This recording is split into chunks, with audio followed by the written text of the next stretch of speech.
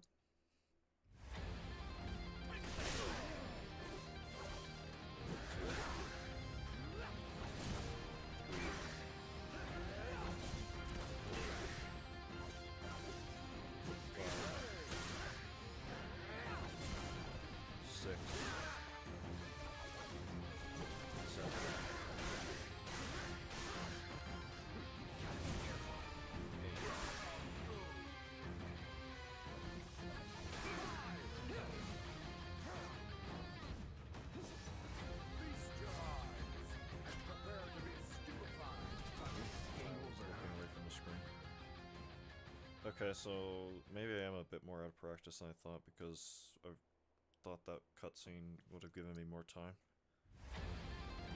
1, 2, 3, 4, 5, 6, 7.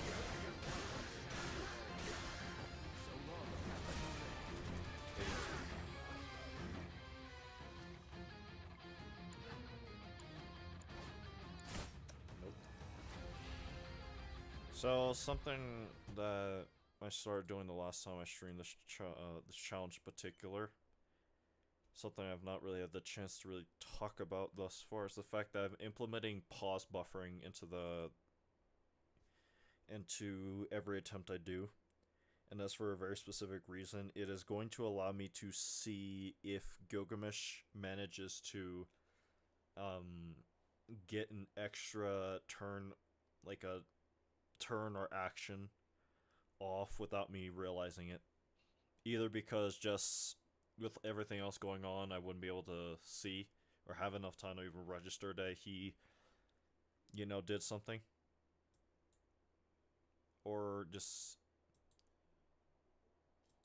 whatever else.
Well, that would have been an okay attempt.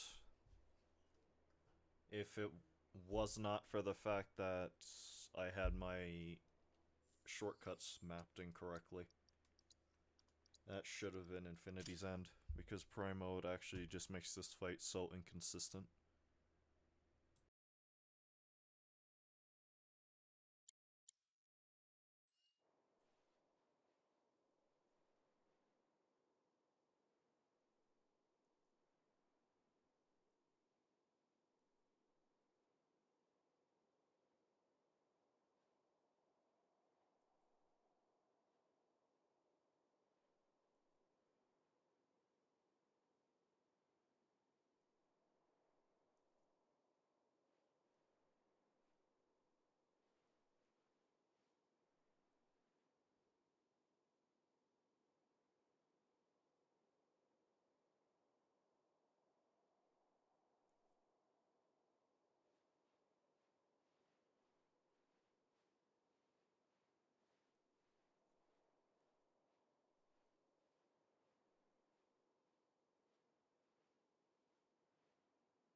Okay, sorry for the extended mute.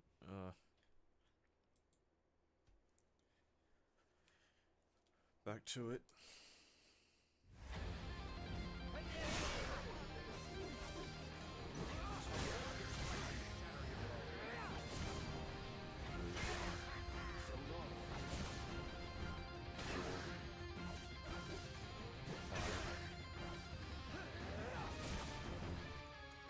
And straight back to bad energy.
That attack is actually very good for that phase because I think for the most part it guarantees he loses more Masa during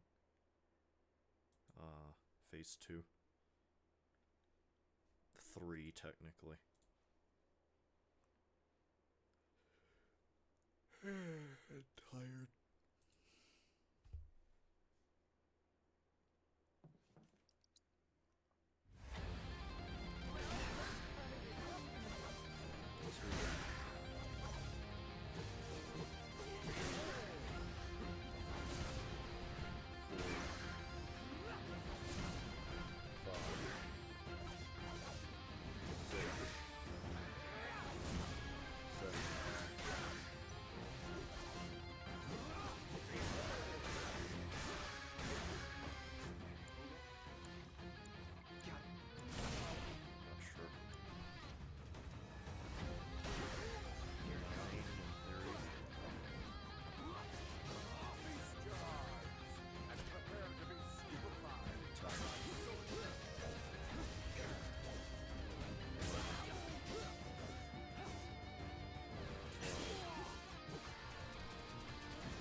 Because he did that at range, that actually worked out for me because that would have put me in a position where I could put what's the word? Stagger him when I needed to.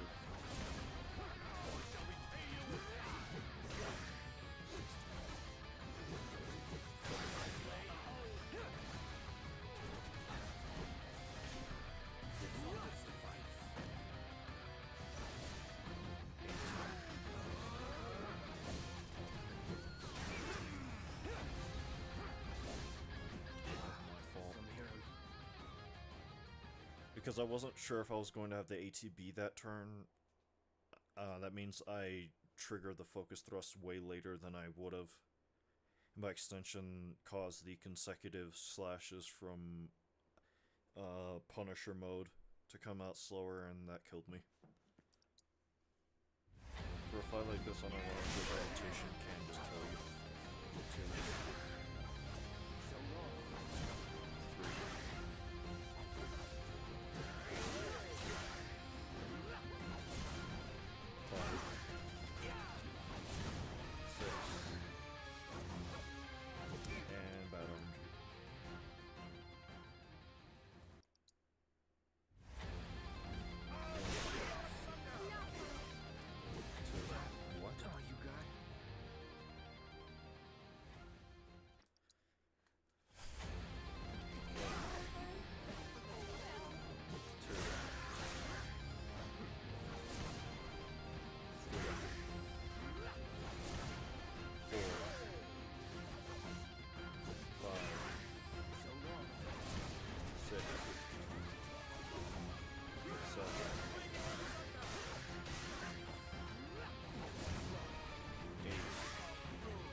looking away from the screen for a bit, saw him winding up for triple slash, and basically panicked.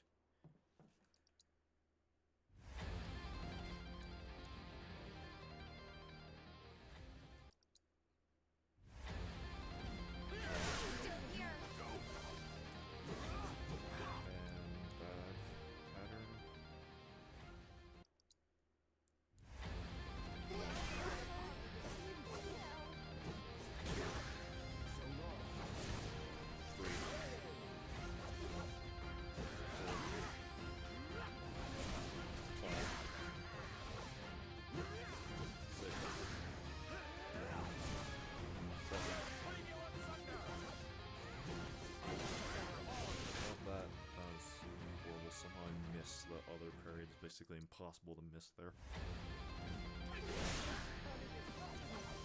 Two. Three. Four. I should not have been able to get away with that. 5. 6. 7.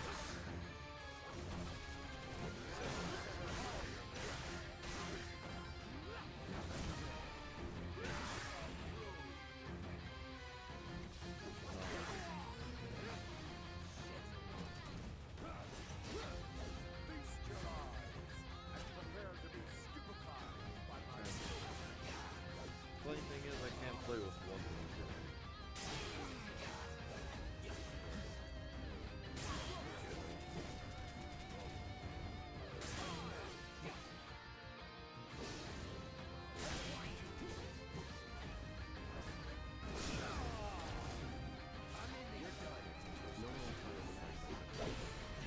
And that old road, of course. That makes up for it. 16. 17. 19.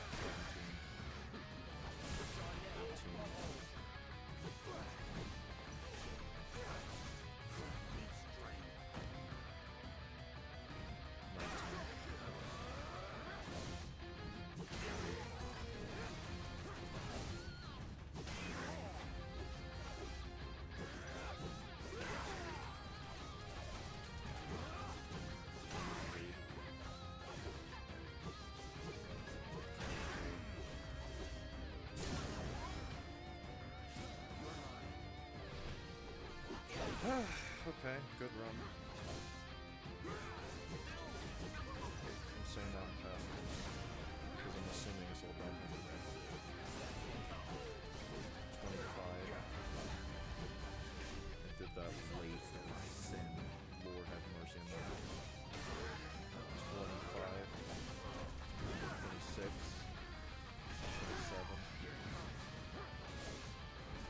28.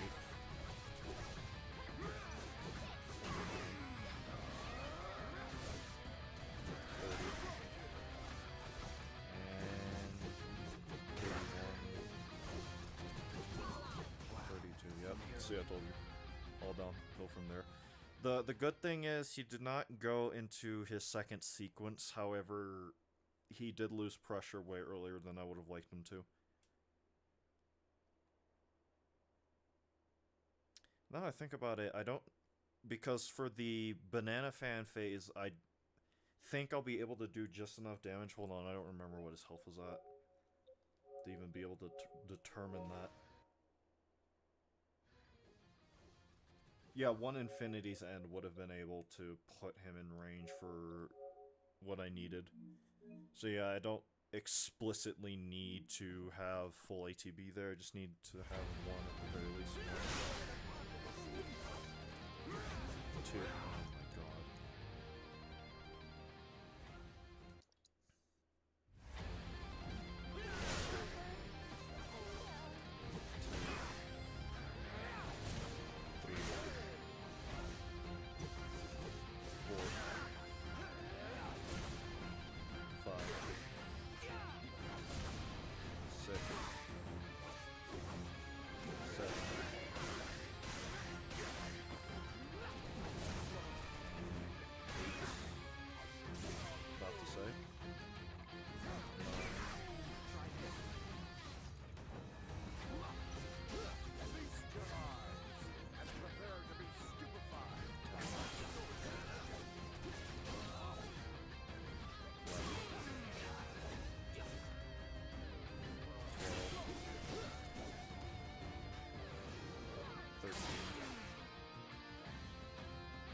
22 turns is actually extremely good for that. I do not need to go back into Punisher mode, so we save time. I don't really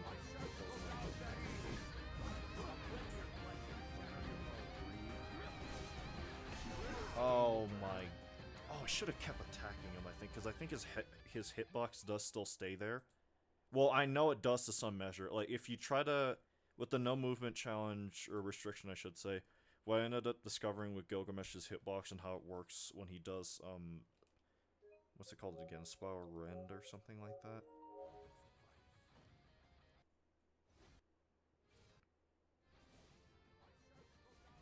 When he does, yeah, Spiral Rend. If you try dashing, or dodging, I should say, his hitbox, it'll behave like he's still in front of you. So he'll just land straight back on top of you and kill you that way. But I'm not sure if that also means his hitbox still functions in the sense that if you attack, you know, it'll cancel him out of it. Or whatever. 4, 5, 6, 7, and bad RNG.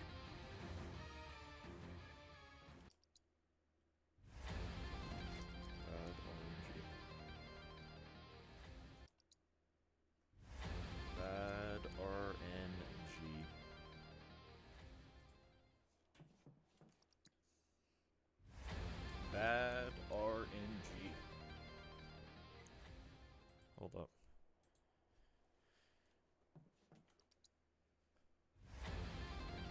That was just very late on my part. My bad. Hold up. What?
Accidentally.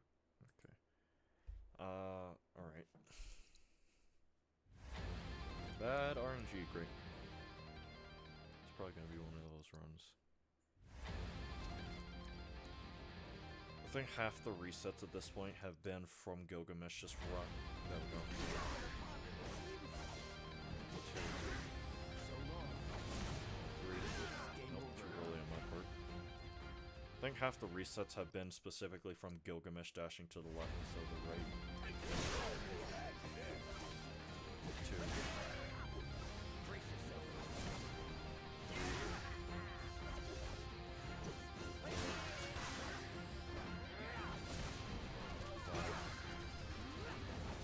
Oh my god. Love to see it.